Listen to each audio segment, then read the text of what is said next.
All right, we are live for a Tuesday edition of the People's Talk Show. And wow, just the more time goes by, the more cracks are exposed in this banking contagion. And it happens to be with a pretty serious institution, as you guys can see from around me, Charles Schwab, which is a 7 trillion empire built primarily over the last decade upon near zero or in real terms negative interest rate policies. And now that, of course, interest rates are going up, losses are piling up, and therefore there is more panic. So we're going to talk about this as well as a couple other things that came across my radar today. And hope everyone is doing well. Happy Tuesday to everybody. As always, want to make sure I welcome any first-time viewers to the community. Let me know where you're watching from via the chat. We'll love to acknowledge your presence, give you a shout out. And then, of course, when the phone lines open up, we'll love to hear from you guys directly and see what you're keeping an eye on. And so it's been a busy day. Had a great interview earlier. I'll let that out tomorrow. And just a lot of things are unfolding. So I'm trying to stay one step ahead as best I can. So bear with me if I'm a little bit tardy due to trying to grab some last minute articles and thumb through them and, pretty much formulate my angle that I'm going to present it to you guys with. So welcome. May not be long tonight. We'll see where it takes us. But I just want to get some stuff out that you guys know what's happening. Of course, a lot of people are probably talking about this, but I got to make sure I cover it just to make sure that there's nothing left unsaid. Okay, so before I move forward, let me acknowledge a couple people. I appreciate you and thank you for your patience. As always, let me know where you're watching from. We'd love to acknowledge your presence. And so we got Neo's Hang Dynasty checking in as well. Says buy platinum is silver. We got Zena says, hi, Mike. How you doing? We got Rolf. We got Tony B. What else we got here? Murray checking in. Let me see here. We got Ed checking in. Jane checking in. Todd, Jacquez, Tracy, Faith Parent checking in. Appreciate you guys, man. Supernatural. Thank you for blessing with your presence as always, man. It's good to be able to connect with like-minded people. And if you have not, as of yet, please hit that thumbs up button. And if you're bold enough, hit that share button and share it on your social media so more people can plug into the alternative media perspective that comes from this channel here. And so the biggest premise of all is to make sure you continue to take matters into your own hands, just because you can't trust what these people are telling us, even though regulators, treasurers, you name it, everything is calm, everything is fine. There's enough liquidity to go around. There is enough liquidity to go around. But what happens when all that liquidity happens to reach Main Street? They're not talking about that. And so that right there is called the expansion of the monetary supply. Ultimately leaves in a erosion of purchasing power with the currency that you have worked so hard to save and to put into the hands of institutions such as Charles Schwab. And they're having issues living up to those obligations. So anyway, it's very interesting, man. But if you haven't, make sure you guys hit that. And if you're new, come across it for the first time, subscribe. Make sure you plug in. And also, if you haven't, make sure you connect with RTD on all these alternative platforms here, just as a way to stay connected so you can be always one step ahead. And if you are feeling generous and kind and want to contribute to the work that I do here, feel free to support the channel. Here's a couple of ways for you to do it right here in front of me. Links are in the description. Any amount is a blessing. So ultimately, it'll probably be turned into weight. So appreciate you for your support as well as helping me keep this thing running. Okay. All right, man. So let me just jump right in. So I got a couple headlines here, things that caught my attention. And of course, I want to hear from you guys when the phone lines open up, and then we'll see where it takes us. But let me just get right to the nitty gritty. All right. So showing cracks. When I saw this, I'm like, wow, it's getting real. And it's just literally the first inning in reference to what could possibly unfold, which everything, of course, is planned strategically. So it's nothing that's really of a surprise other than it's catching people by surprise. But it says Schwab's 7 trillion empire built on low rates is showing cracks. And so I just basically thumbed through this and I'll pull out some things that's worth mentioning. But I got some little notes out here. But ultimately, it says a financial service firm, a bank, and a brokerage. So you got a bank, a brokerage, and an investing firm all wrapped in one, which equates to that 7 trillion. And as of now here, it says all of its businesses, all over 34 million accounts. So 34 million people have their funds with this particular institution here. It's being affected by the worst banking crisis in the U.S. since 2008. It says the firm, I'm just reading from some notes here. The firm has been faced with losses on its long dated bonds, which amounted to more than 29 billion last year, and customers moving their cash out of certain accounts that underpin Schwab's business model. So one of the business models for Charles Schwab's, as well as a variety of other brokerage houses, happens to have been built on the nature of having extremely low interest rates for such a long period of time. They rebranded their business model by simply offering lower fees when it comes to doing all types of trading, as well as parking your funds there and all the products they've spun off over the last almost 10 years, being near zero interest rate policies. And now it's coming back to bite them in the butt. And so the losses are piling up, and it's really exposing the risk or the lack thereof of risk management and borderline malfeasance with depositors' funds, just because they, of course, by now everybody know you buy something that's ultimately going to end up being worthless at some point in the future, because we're approaching a sovereign debt crisis, as I mentioned that before, just because there's going to be the need for more debt that our government issues. But then once again, institutions are not really going to be as excited to run back into the same trap that got them in this in the first place. So it's going to be a lot more coming. But this business model of offering no trading fees and damn near zero business model is coming back to bite them in the butt. So this Charles Schwab's is, just going to be the beginning, because you name a couple other brokerage houses. TD Ameritrade actually was just purchased by Charles Schwab. So it's going to get, the dominoes are still falling, and it's going to get uglier. But anyway, just a couple other things here that is worth reading and mentioning. And so what we got here, one of the main things is the money market funds, which on average are paying about 4% interest. Now that we are moving up in with our interest rate policies, Charles Schwab's accounts on average were paying well less than 1%. And so you factor in, if you can pull your funds and either give it to the government to earn some interest on, buying some debt, short-term debt, or you can put it in other firms that have already been able to adjust to this interest rate hike, that automatically will lead to outflow of cash. So that's one of the primary reasons why Charles Schwab is having some issues, and it's not really looking any better. And so that's just a little quick glimpse of that article there. So just move along. Here's another interesting headline that caught my attention, just because it gives more details into how how the interest rate, as it says here, the interest rate dilemma has led to what has been considered probably a flawed business model, as I just kind of referenced. And just to share with you some notes that I have here. That is definitely worth reading if I can get to them. I figure it's easier than just ranting off the top of my head.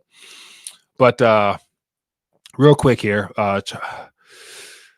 So Charles Schwab, as it says here, has been focusing on diversifying its revenue streams and increasing its presence in the wealth management space. And so on top of everything I just mentioned from the other article here, it says the company's profits are highly dependent on low interest rates, and as rates rise begin, its profitability is suffering. Schwab has focused on diversifying, as I just mentioned that. So it says Schwab's net interest revenue fell by 7% in Q4 of 2020 and 4% in Q1 of 2021. So their losses have been adding up ever since Jerome Powell changed his mind from not going to pivot or not going to hike until they all of a sudden start hiking too much, and it's starting to catch up with them in big time. So 29 billion is no joke whatsoever. So it's going to get real in the field. All right, so another article here. Let me share. Just go through these as best I can here. This one here is interesting. So let me make sure I'm on the right screen here. All right, yeah, so you guys can see it. All right, so this is not another banking crisis, analyst says. It's sentiment contagion instead. And so ultimately, overarching sentiment is that things are spiraling out of control, and it's spreading well beyond what financial regulators can actually contain. And so through just sheer word of mouth, on top of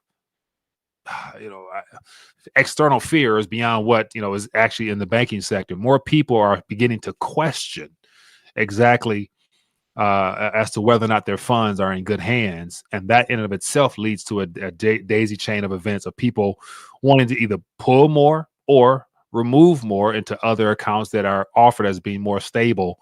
And so we're going to see a lot more. But this article here tried to blame all types of things, such as like the war, the health situation. It was, it was a little bit of everywhere. But the sentiment contagion is the part I wanted to hit at. So anyway, another article here. This is going to be interesting. And I touched on this a little bit the other day about some of the shadow banking and things like that. But ultimately, a lot of private equity firms were allowed to take out a lot of cheap loans over the last several years because of the interest rate environment we were in. And now a lot of that's coming due. And so there's going to be a lot of smaller, but yet heavily indebted companies that are experiencing the same type of losses that we may not hear about. And so what that will end up doing is forcing the Fed to have to really begin offering more support to more entities, more or well beyond what they're actually telling us. And so that is something that, we may not find out the name of all the companies that will end up being forced to somehow be bailed out ultimately, because a lot of these institutions are not fully regulated and things of that nature. So they may not be able to use that new 1-year lending window. And if they do use it, then what? It's still going to be problems in the economy because just the overall economic conditions are not the greatest. So it spells no way out for the Federal Reserve. They are backed into a corner. And ultimately, the only thing they can do is pour more gasoline on a fire. And the gasoline happens to be the currency. So, yeah. And this is just stuff that's happening, within our region here. That hidden leverage is global.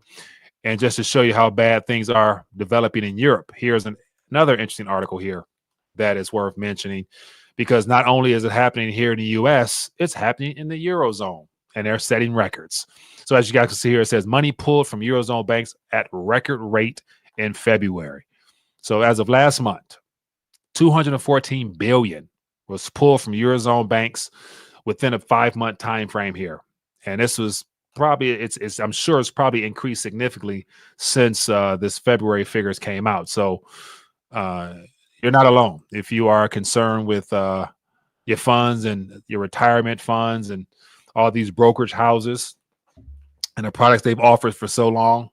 Everyone in the developed world is really concerned. So these are just some things that caught my attention, but the cracks are really starting to make their way to the surface when you have such big institutions really coming to possibly an end. It's going to be a major contraction of all these companies. We're going to find out which companies are built to last and which ones are not. And it's my suspicion that a lot of these companies will probably not make it through this current time frame just because customers will remove their funds from them and they're going to take them somewhere. And of course, the setup is for the too big to fail banks to be the recipients of all those funds, just because I think that's the game plan that is underway with what's happening amongst the banking community. So I think Jamie Dimon might or is being positioned to be the last man standing for multiple reasons. So anyway, that's just some articles that caught my attention, real quick glimpse as to what's happening. But yeah, so there's no joke, man. Things are really getting serious. And this is just on the investing side. So all right, let's talk a little bit. We'll see. We have about 100 and so people, 180 so people here. If you haven't, as I mentioned, hit that thumbs up button. Show your support for the channel. What are your thoughts about this? Does it surprise you? I actually, Tom, if you're out there who joins me on a Hangout, he actually sent me a text message of a screenshot about his TD Ameritrade account being turned over to Charles Schwab, if I'm not mistaken. And I think it was by May 22nd or 23rd. And we were discussing that, and something else around that same time period. There was, let me see, it was another event planned around the end of May, to where I think it was TD Ameritrade's services would be offline for that holiday weekend. as it's being rolled over to Charles Schwab. And here we have Charles Schwab having issues. So TD Ameritrade being bought by Charles Schwab's around Memorial Day weekend. TD Ameritrade is going offline to transfer accounts over. I'm thinking like, wow, that's an extended weekend that a lot of people who are being moved over from TD Ameritrade to Charles Schwab, not by choice, of course, just because Charles Schwab took over TD Ameritrade. I'm sure it's going to be a lot of concern, a lot of angst in that weekend there. And I'm like, what better time frame to actually have a much bigger event that could probably impact the banking sector as well. So those are just some things happening out here. And we ain't seen nothing yet. All right, man. But yeah, I'm curious to get your thoughts. I did enough ranting. Let's open up the phone lines and we can just go back and forth a little bit. Curious to see what else you guys are keeping an eye on. And just had a great interview today. I'm gonna share it about some real positive news about metals and especially silver. And so it's going to be a very interesting time frame this upcoming spring and summer. So before I do that, get your questions ready, get your thoughts ready, put them in the chat, get ready to give me a call, and then we'll see where it takes us. But before I do that, let me give a quick shout out to 4 Patriots. And of course, based upon concerns in the supply chain game, coming this spring with crops as the possibility of Russia withholding some things, as well as Europe and all the agricultural issues they're having there with, the zero carbon policy. That means a lot of farmers will not be sending and shipping goods and services. Therefore, the food supply may not be as plentiful, or it's going to come at a price. So getting ahead of the curve is definitely something you guys want to do. So take a listen to this. Did you know that China is hoarding a massive amount of food? They will soon have over 2/3 of the globe's corn reserves, over half of its rice, and over half of its wheat. But when asked about it, China lies. So what does China know that we don't? China is the world's #1 importer, relying on the rest of the world to keep their people fed. This makes them the canary in the coal mine when it comes to global food shortages. As Americans, we need to be prepared for potential food shortages.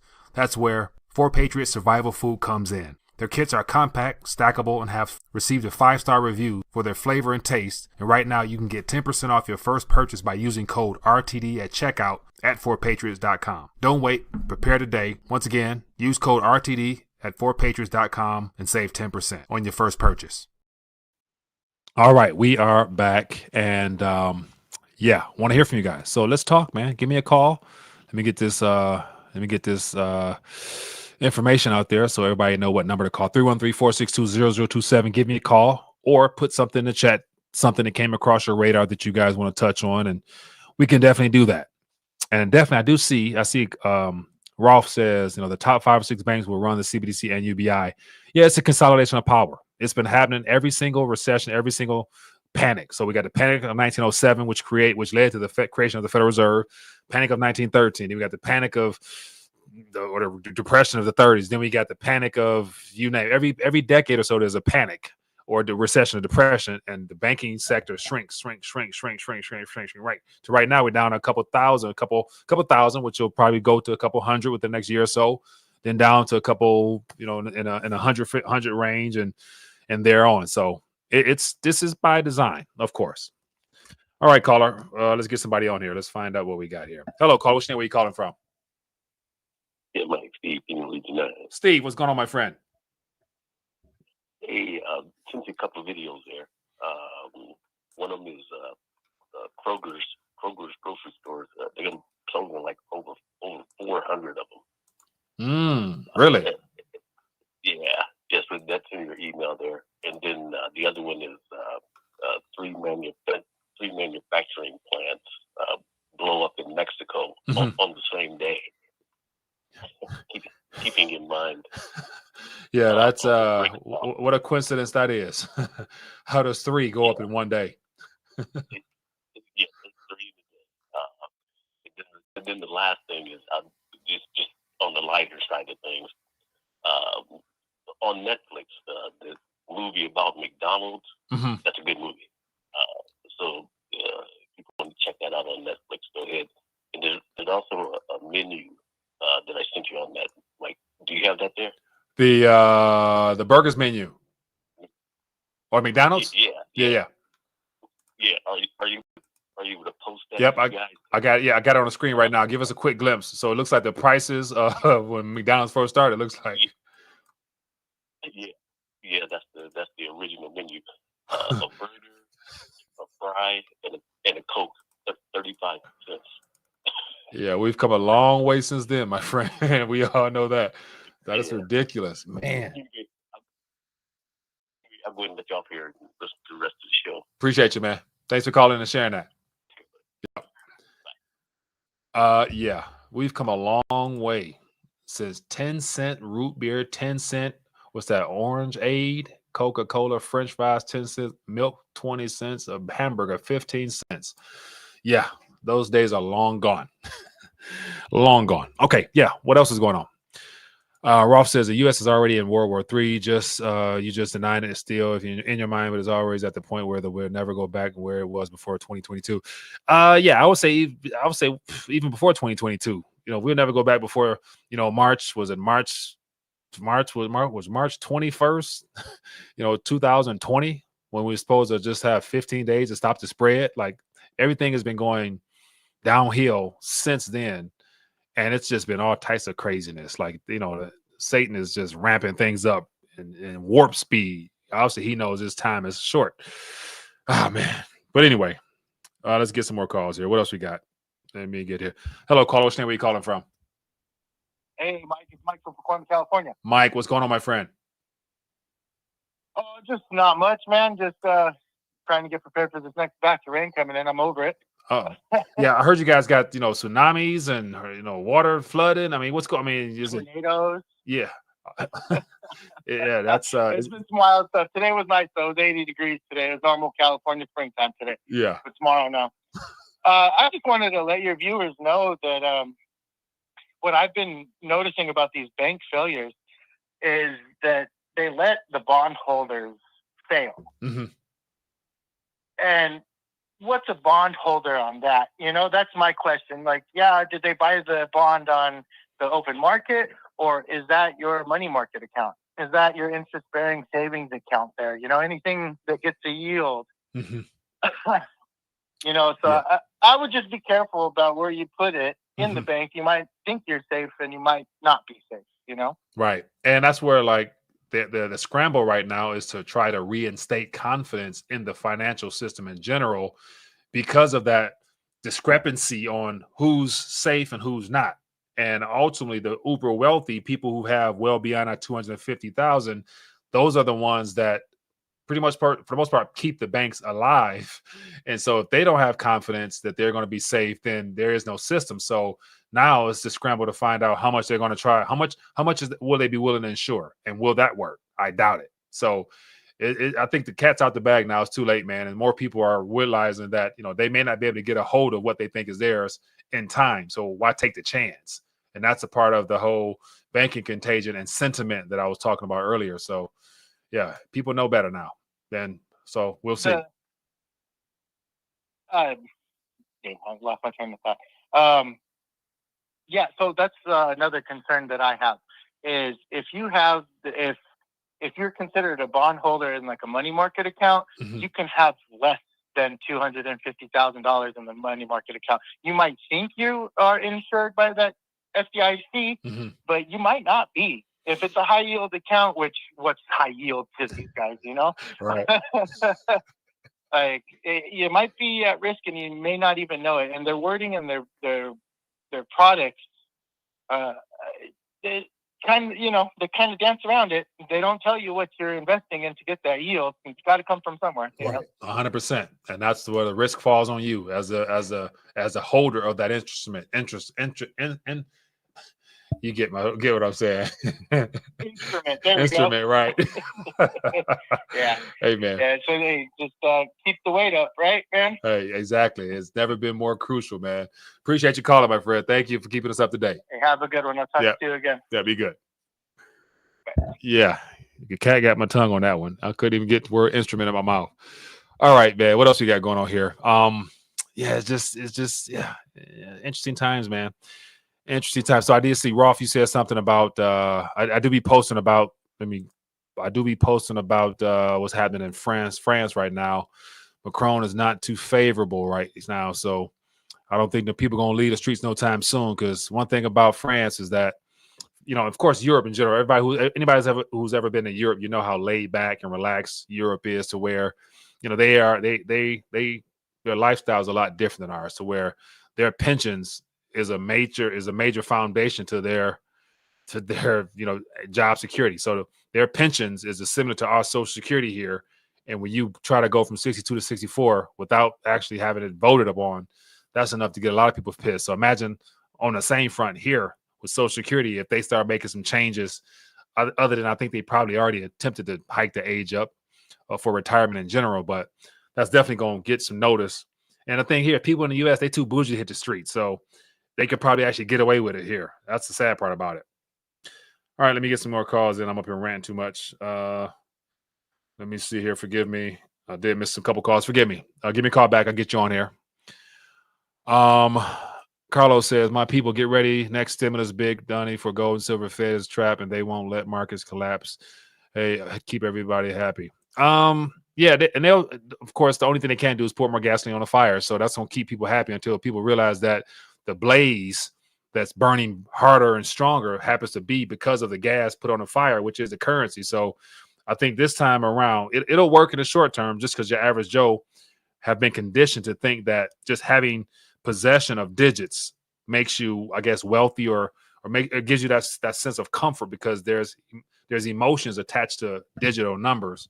And so just the idea of seeing digits on your screen make you feel one way, but then when you go to spend those digits and you're not getting as much or getting less than what you were getting when the digits were smaller, that's how people realize what's going on. Hello, caller. What's your name? Where you calling from? Hey, Mike, it's Ed. Hey, I'm going to be real short tonight. Yes, sir. What's going on in your mind? What's up, Ed? I listen to Gregory Manarino. I've been listening to him for years. He got me on the silver kick before you did. Mm-hmm. But he never throws out any numbers or predictions on prices or anything like that. Mm-hmm. But today he said he did the whole, with I forget which stock goes to 5,000 and gold will be 5,000. That kind of thing, 1 to 1. Mm-hmm. So he went 1 to 1. He said stock market 8,000, gold 8,000. 10 to 1, silver 800. I said, beach, condo, here I come. Yeah, I was I think I was listening to somebody else. Well, it wasn't Greg, but it was somebody else, and they also threw out a number. Oh no, it was the Cliff High interview with Man in America. And they were, of course, Cliff High threw out, $600 silvers, whatever. So, and right now it sounds far-fetched, but then again, look at the flip side of that. Where's the currency at? Where's the actual fiat currency at? That's where the Fed's balance sheet is, 10, 15, 20 trillion dollars, and government debt is whatever. And it's just a poor reflection of the fiat currency. So it's good if you it's good if you have possession of the silver. But then if you're on the other side of that, where you're thinking that, the currency is still of real use, that's you on the wrong side of the equation. So yeah, those type of numbers, man, like I can't imagine them, but I just hope to be in a better position if those numbers occur, and there's actually stuff on the shelves that I need I can go get when I need it, because more than likely I ain't gonna be too much commerce going on. Can you imagine if the real estate market dies and silver and gold does that well? I mean, what you could really, that's how these guys built wealth in the Depression, and all these rich guys, the Galbraiths and all these guys that made money on real estate.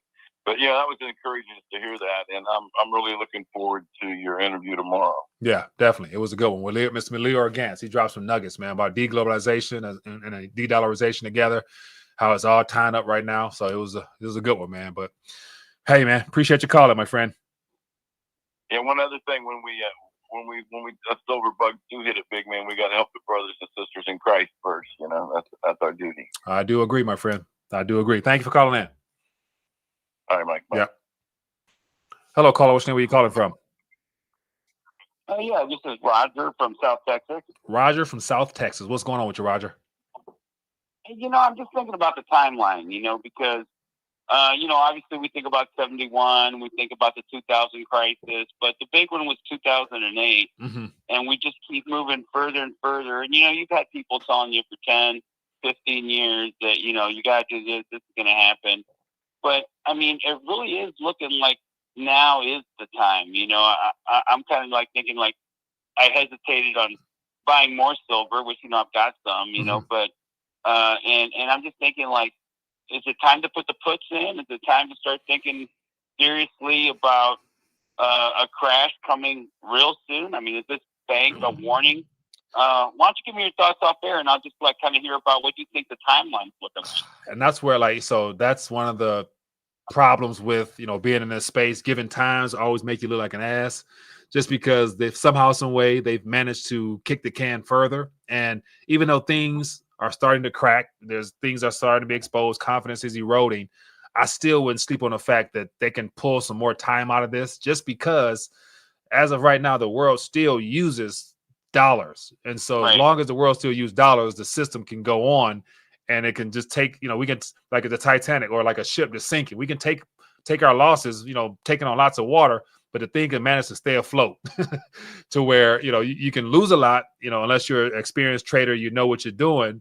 But then again, there is opportunity out there. So I personally, I'm not sophisticated enough to know how to get in, get out, and play the game like that, because you don't know the timing. And I'm not smart enough, or my pockets aren't long enough to bet against an institution that is hell bent on making sure that their bankers are protected before the people. So I wouldn't bet against, the big banks. I might bet against the small banks, but not the big banks. So timing, I don't know. But, if you've been successful in being able to time things in the past, then hey, keep doing what you're doing. But that's not something I've ever been able to play with. So I'm more like, while I earn currency, put that currency to use, have some, and just in case I need it for emergencies, as well as opportunities that present themselves. But, one of the things I'm also concerned with, having enough ammunition, having enough calories, having enough weight, having enough, of those items, because life might still go on, but then being able to get what you need from the shelves, get what you need from wherever, to enjoy your life might become pricier or less hard to find. So that's kind of where I keep my mind at these days. All right, Mike. But like I said, I think that all these stories of you got to prepare, you got to buy gold, you got to buy silver. I think finally, in the big scheme of things, we're looking at a few months window or a few year window. It's no longer just Fugazi talking, hey, it's going to happen. It's going to happen. Well, I think it's actually happening now. Right. And like you said, I don't know how big that balloon can get blown before it pops. But anyway, those are my thoughts. Take care. Sure. Appreciate you, man. Thanks for calling in. Hello, caller. Which name are you calling from? Hello? Mike, Tony from Oakland. How you doing, bro? CB, doing good, my friend. What's on your mind? One more again? Yes, sir. I'm curious as I keep hearing you say CBDCs is on the way. I keep hearing you say that everything's crashing and eventually everything's going to go away. I'd like to know what that looks like for you when the CBDC gets into the picture. What it looks like, I'm still trying to formulate that viewpoint. And so pretty much what I focus on is the stories that's given to us from around the world, from different governments that's rolling out their test trials, and they're small groups as of now. But, it seems like every major country is in the trial phase or development phase. And so they have intentions on putting some out there. Now, whether it works or not, I don't know. But what I suspect is that they all know that things are not doing too well. They will not be able to maintain the facade that the banking sector is stable and strong. So there's going to be an event of some kind that will expose it for what it really is, a long Ponzi scheme type of event. And as a result of that, my assumption is that even Christine Lagarde mentioned that, the only way they can keep control of things is if they come out with a central bank digital currency. So they're going to try to issue some rebranded form of a currency that they control. And whether it works, whether they get out there in time, I don't know. But, that's what everything appears to be heading towards. So that's kind of where I base my thesis at. But are you assuming that they don't control the currency now? They do, because it has, it has Federal Reserve note right on it. So it's in their coffer somehow, some way. Okay, why would you control the currency if you control the currency? They're attempting to issue a different type of currency that is more, I guess, open source. Not closed source, but yet trackable, traceable, and everything on their end outside of the commercial banking sector. Because based upon how often do you use a credit card? Oh, daily. Compared to your I try to use paper more than actual credit cards, but I use both. Which one do you use more? Well, I have my card more so than I have cash. Okay, that's you and 100% of everybody else. Right. There's very little currency being spread around, or paper dollars being spread around. Right. And everybody they've already got this system unlocked. And I don't send you movies and clips to everything, man, but I sent you something on China about their FX and their world reserve status, and I don't know if you get that information, but it's something that you should probably share with the class. No, so watch this. China is on their way down. They're not on their way up. You know, when they're relating to other people like the BRICS nations, they're just trying to make their trade more balanced. They don't care about the dollar. They got 1 trillion of them. Right. They can swap them out anytime they want. Of course, that's what they've been doing. Trade balance with these other countries more equitable, and they're using all kind of things to do it because there's a lack of dollars.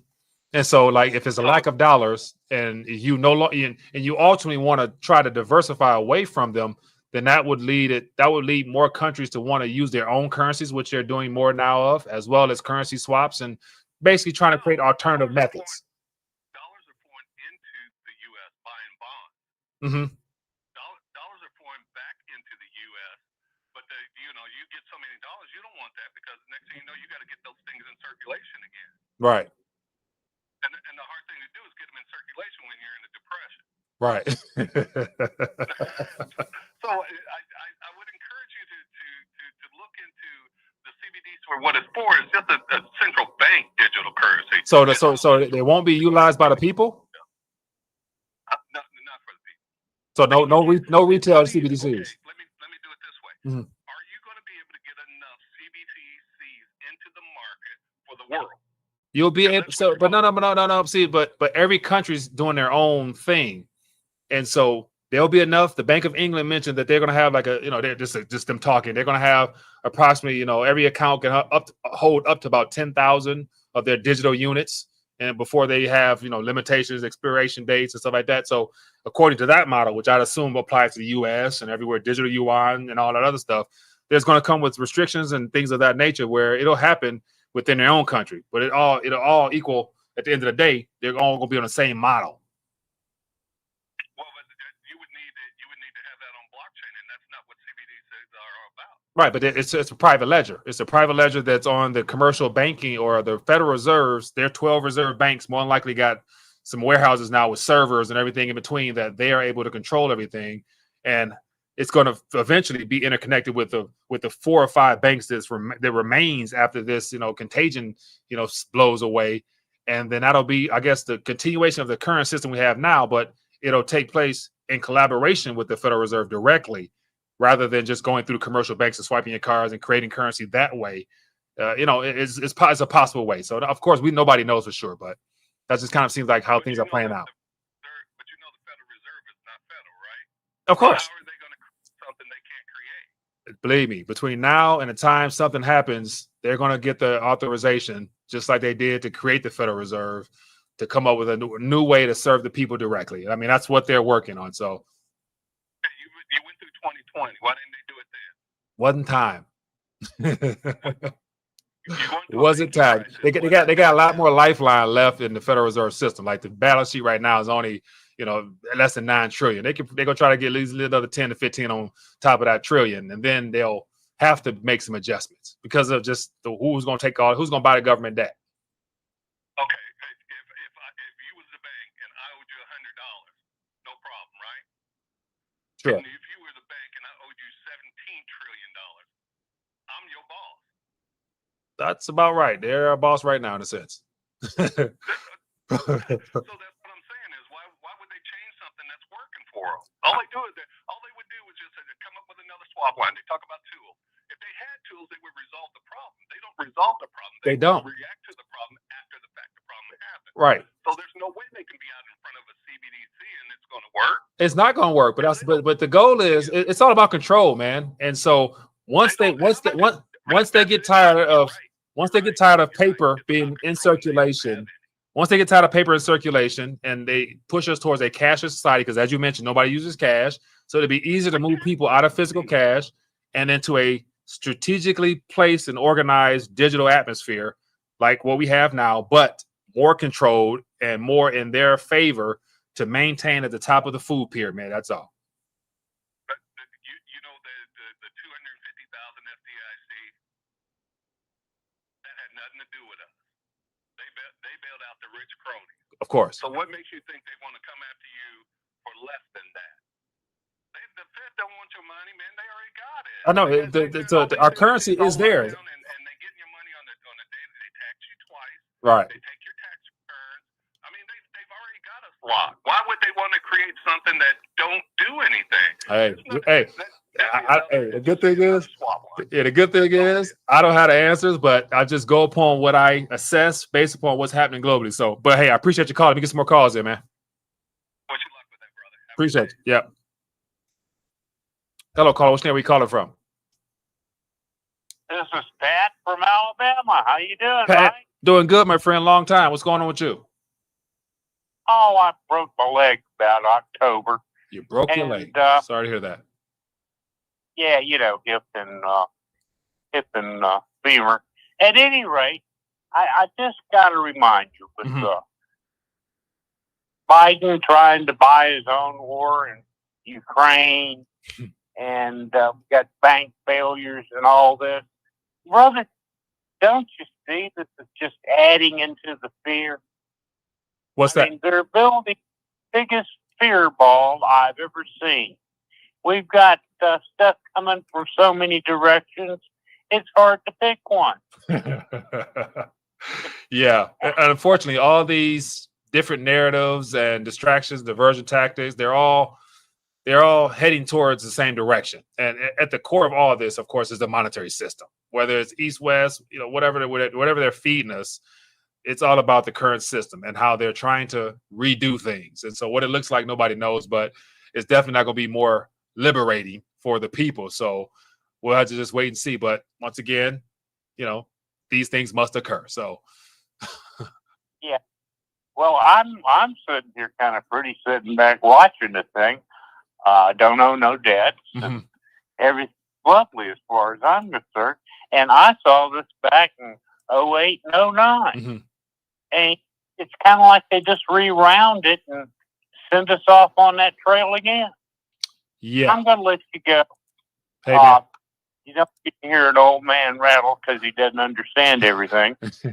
No, we in the same boat. I'm always trying to learn. That's why I love interaction back and forth, because that's how I learn. So I appreciate your calling, my friend. All right. We think a lot of you, Mike, and we do listen to you, even though we skipped you for a month. It's all good. Good to hear you. Good to hear your voice, my friend.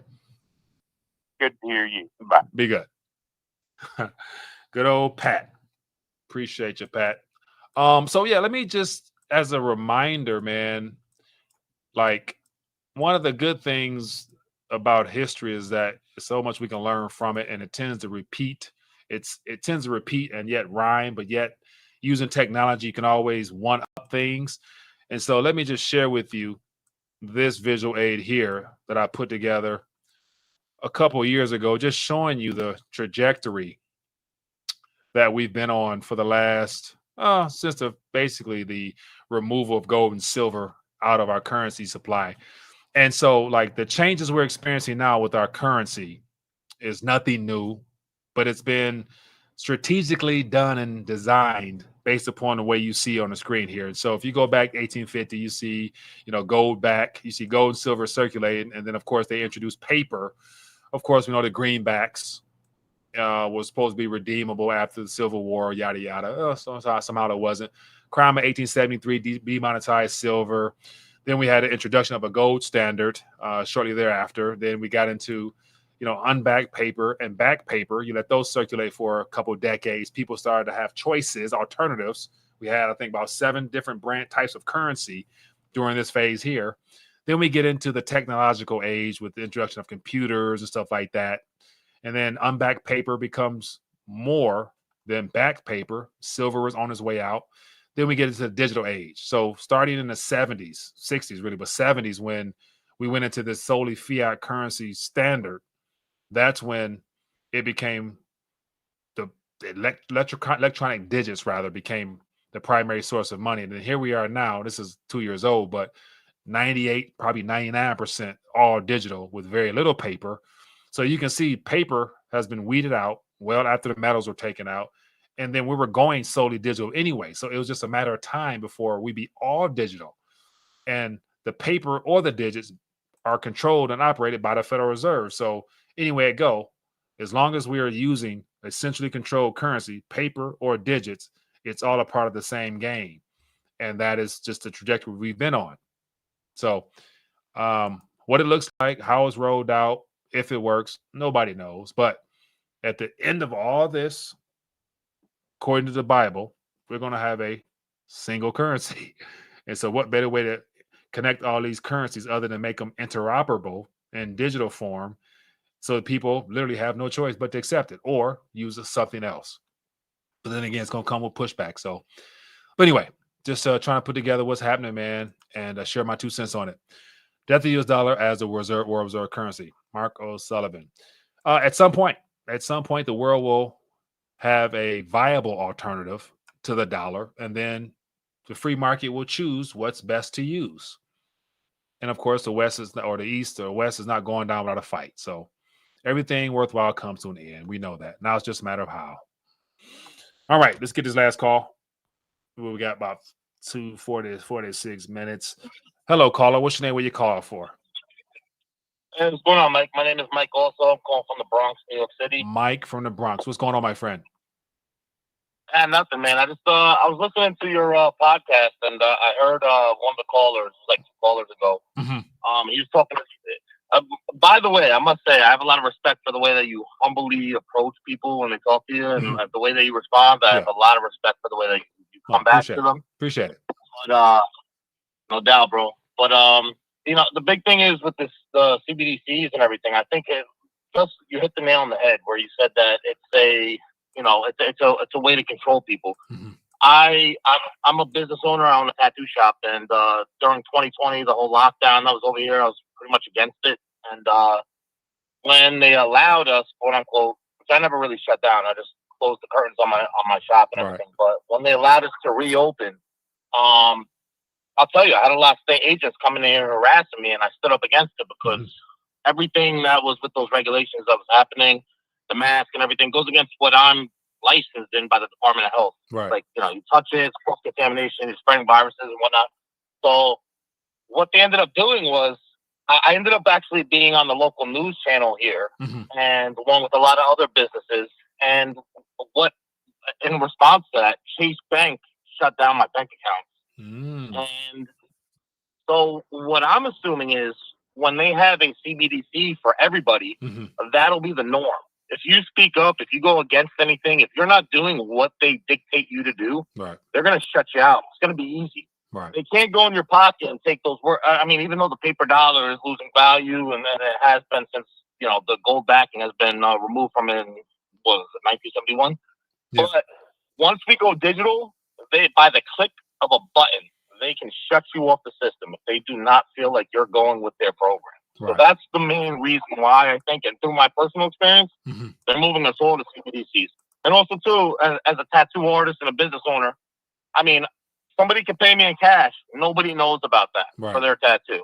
If it's all digital, they know everything. And it's not even they as a person monitoring it. It's going to be automatic algorithms that are programmed to monitor you. And you're going to have certain things in those programs. You're allowed to do this. You're not allowed to do this. If this money is spent, you're automatically getting taxed. And it's going to be in a millisecond. It's just going to be, like I'll tell you, here in New York City, too, you cannot drive 3 blocks without going below the speed limit. Otherwise, you're going to get a ticket because they have all these automatic cameras. And the camera takes a picture of your car, your license plate, sends you the ticket. And that's not a person doing it. That's a program. That's some type of algorithm taking the picture and sending the ticket to you. That's not a person. So not only is that eliminating jobs and making people, jobs are more scarce. So there's more people, less jobs because the machines and whatever, the technology is taking away from our jobs. But also, too, it's the same thing as the CBDCs. It's just another form of control. So what I see what's happening out here is, it seems to me that everything is becoming digitized. Like, even if you look at New York City and if you zoom out, like, let's say you got in a helicopter and you looked at it from an aerial view, to me personally, it looks like it's like a microchip or like it's like a motherboard in a computer. And what I think they're doing with whether it be the Green New Deal and everything solar, what I'm noticing is that they're making everything electronic. I think that they're trying to kind of turn the world in a weird way into like a giant computer that can all be connected to the main database that they can control so much easier. So I think that the CBDCs are just one of a fraction of a multitude of other things that they are doing to just literally connect us all into this, I guess, matrix type of system for complete control. Right. Hey, I can understand and see exactly where you're coming from. That's why they introduced, smart cities, and they've shrink everything down to smart gadgets, smart house, the Ring doorbell, smart fridge, smart everything smart. And of course, it's connected to some ultimate server. And of course, AWS, Amazon, is in partnership with the government to help run the service for all this. So yeah, that big club is, definitely they have an agenda. So man, hey, I appreciate your call, my friend. Good luck with what you're doing out there in the U.S., my friend. Thank you very much, Mike. Take care. Have a good night. Yeah, be good. Yeah. Some good thoughts tonight, man. Good thoughts tonight. And once again, the goal is just to cover all our angles, try to navigate through this crazy world, and basically be one step ahead in reference to what is being done and what they're trying to do to us so that we can resist, push back as best we can. The best way to push back is to, for the most part, non-compliance when being confronted with something that goes against what you stand for, but ultimately taking back matters into your own hands as best you can and enjoying life along the way. So that's what it's about, man. But yet, as of right now, that the foundation of everything, of course, is the financial system, the monetary system, and that's where we're starting to see some issues, and it's becoming hard to hide. And so confidence is everything. Without that, they can't continue to control the game. So let's pray and hope everything fails, that they are not able to execute their agendas with CBDCs and the control grid. And of course, the digital ID and the health stuff has not gone away either. So you put all that together, you got a complete totalitarian society, similar to with Hunger Games. They put out enough movies to tell you about, that's somebody's imagination that they would love to see brought into real life. And of course, we know all the entities at the top of the pyramid of power that I love to show what they have in mind. So, all right, my good people, as always, it's good to connect and share our 2 cents and hopefully learn from one another and try to talk through this stuff. And so I appreciate you guys spending time with me. And if you haven't, definitely hit that button, show us some love for the channel. And of course, tell a friend, try to spread the word so more people are able to plug in and just think outside the box and challenge one another, because that's how we get better. So anyway, back at it tomorrow. Tomorrow, I will try to get the guys hangout, give or take a schedule, but got some videos I'm trying to edit now to get out. So anyway, be blessed, be safe, and everybody have a good night, and I'll see you guys later. Shalom. Did you know that China is hoarding a massive amount of food? They will soon have over 2/3 of the globe's corn reserves, over half of its rice, and over half of its wheat.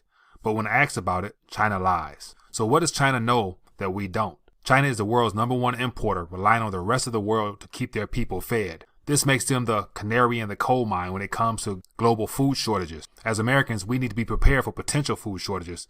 That's where 4 Patriots Survival Food comes in. Their kits are compact, stackable, and have received a 5-star review for their flavor and taste. And right now, you can get 10% off your first purchase by using code RTD at checkout at 4patriots.com. Don't wait. Prepare today. Once again, use code RTD at 4patriots.com and save 10% on your first purchase.